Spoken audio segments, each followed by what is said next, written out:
నమస్కారం. ప్రతి మనిషికి ఎంతో ముఖ్యమైన కాని అత్యంత రహస్యమైన ఒక విషయం మన మనస్సు. ఇది కనిపించని ఒక పెద్ద భారంలా ఎలా మారుతుందో, దానికి కారణాలేమిటో, ముఖ్యంగా ఆ భారాన్ని ఎలా దించుకోవాలో ఈ విశ్లేషణలో నేరుగా చూసేద్దాం. సిద్ధంగా ఉన్నారా? అయితే ఇక్కడ ఒక ఆసక్తికరమైన ప్రశ్న. అసలు ఈ కనిపించని మనస్సు ఎందుకంత బరువుగా అనిపిస్తుంది? ఈ రోజుల్లో ఒత్తిడి అనేది చాలా కామన్ అయిపోయింది కదా. ఒకసారి ఒక వ్యక్తి తన జీవితం చాలా బరువుగా, అశాంతిగా ఉందని ఒక గురువు దగ్గరకు వెళ్తాడట.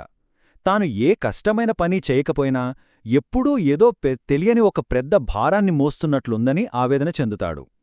నిజానికి ఆలోచిస్తే ఈ పరిస్థితి మనలో చాలామందికి ఇప్పుడోకప్పుడు ఎదురయ్యేదే కదా. మరి దీనికి గురుగారేం చెప్పారో తెలుసా? ఆ వ్యక్తి మాటలు విన్న గురువుగారు ఒక చిన్న పరీక్ష పెడతారు. ఒక నీళ్ల గ్లాసు తెచ్చి దాన్ని తాగకుండా కేవలం తన చెయ్యి చాపి అలా పట్టుకోమని చెబుతారు. ఆ వ్యక్తి, అరే ఇంతేనా, ఇది చాలా సులువు కదా అని సంతోషంగా ఆ చిన్న తేలికపాటి నీళ్ల గ్లాసును పట్టుకుంటాడు. సహజంగానే మొదట్లో ఆ గ్లాసును పట్టుకోవడం అతనికి ఏమాత్రం కష్టంగా అనిపించదు. ఇక్కడే అసలు ట్విస్టుంది చూడండి.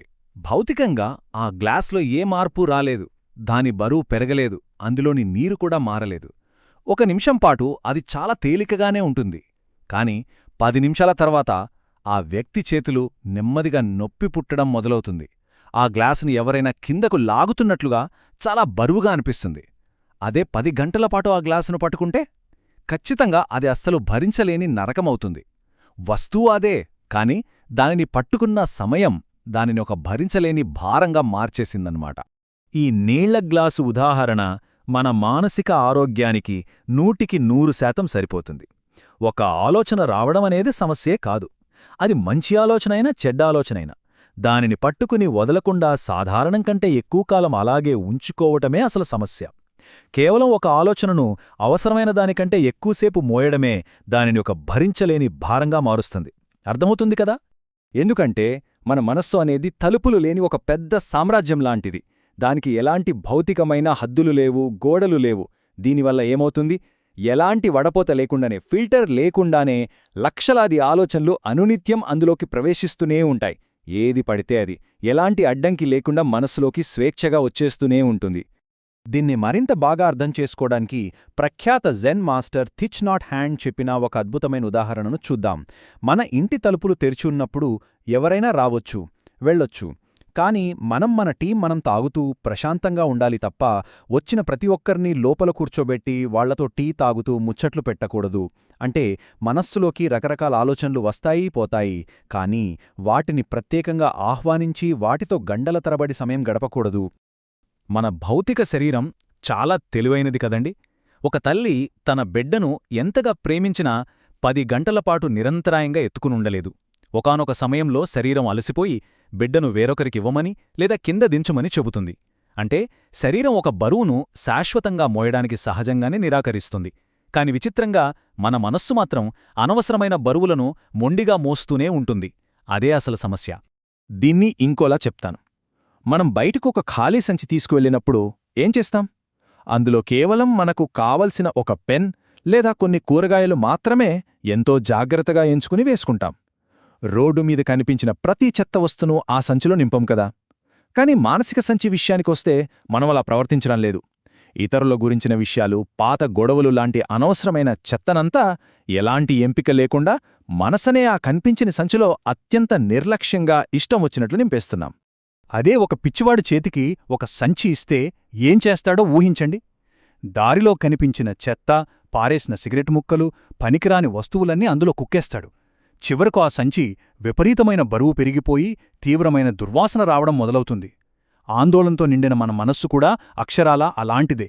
ఏది పడితే అది నింపేయడం వల్ల అది భరించలేనిదిగా తయారవుతుంది. ఆ పిచ్చివాడి సంచిలాగే మన మనస్సులో మనం నింపుకునే ఆ అనవసరమైన సామానేంటో ఒకసారి చూద్దాం. గడిచిపోయిన పాత గొడవలు, ఎక్కడో ఉన్న మూడో వ్యక్తి గురించిన గాసిప్సు, మనకు ఏమాత్రం సంబంధం లేని రాజకీయ వాదనలు, ఎవరో శత్రువు చేసిన పనులు, ఇవన్నీ మన మనస్సులో స్థలాన్ని ఆక్రమించేసి ఆ మానసిక సంచిని పొంగి పొర్లేలా చేస్తాయి.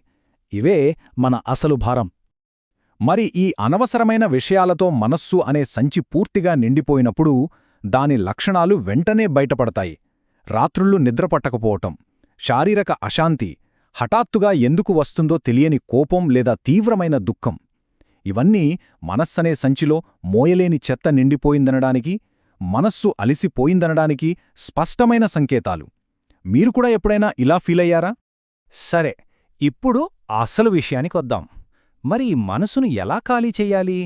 దీనికోసం ఒక అద్భుతమైన పద్ధతి ఉంది. అదే బాష్పీభవన ప్రక్రియ లేదా ఎవాపొరేషన్ టెక్నిక్.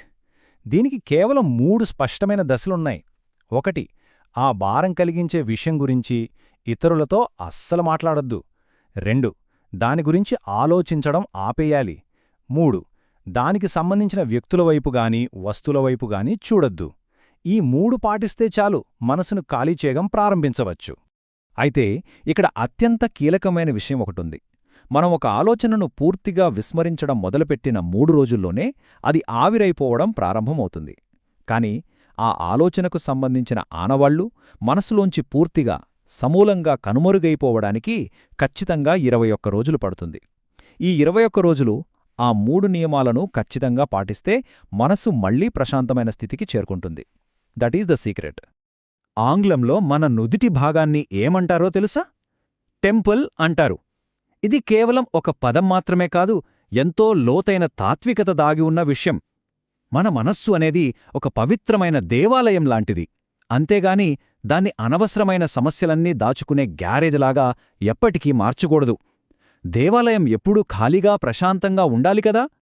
గుడికి భక్తులొస్తారు, పూజలు చేస్తారు, హారతి తీసుకుంటారు, ఆ తర్వాత అక్కడ్నుంచి తమ పనుల మీద వెళ్ళిపోతారు. ఎవరూ కూడా నేనిక్కడే ఉండిపోతాను అని గుడిలో శాశ్వతంగా స్థిరపడిపోరు గదా. మనస్సులో వచ్చే ఆలోచనలు కూడా సరిగ్గా అంతేనండి.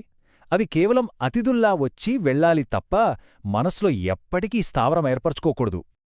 రాత్రిపూట గుడి తలుపులు మూసేస్తారు. అప్పుడు ఆ ప్రాంగణం మొత్తం ఎంత ప్రశాంతంగా ఖాళీగా ఉంటుందో ఒక్కసారి ఊహించుకోండి. మనం పడుకునేటప్పుడు కూడా సరిగ్గా అలాగే చేయాలి. పగటిపూట మోసిన భారన్నంతా, ఆలోచనలన్నింటినీ పూర్తిగా పక్కనబెట్టేసి మనస్సును ఒక ఖాళీ దేవాలయంలా మార్చుకోవాలి. అప్పుడే నిజమైన శాంతి మనకు దొరుకుతుంది. మరి ఈరోజు రాత్రి నిద్రపోయే ముందు ఆలోచనలన్నీ వదిలేసి మనస్సు అనే దేవాలయం తలుపులు మూసి ఆ అద్భుతమైన ప్రశాంతతను ఆస్వాదించడానికి మీరు సిద్ధంగా ఉన్నారా? ఈ ప్రశ్నతో కాసేపు ఆలోచించండి.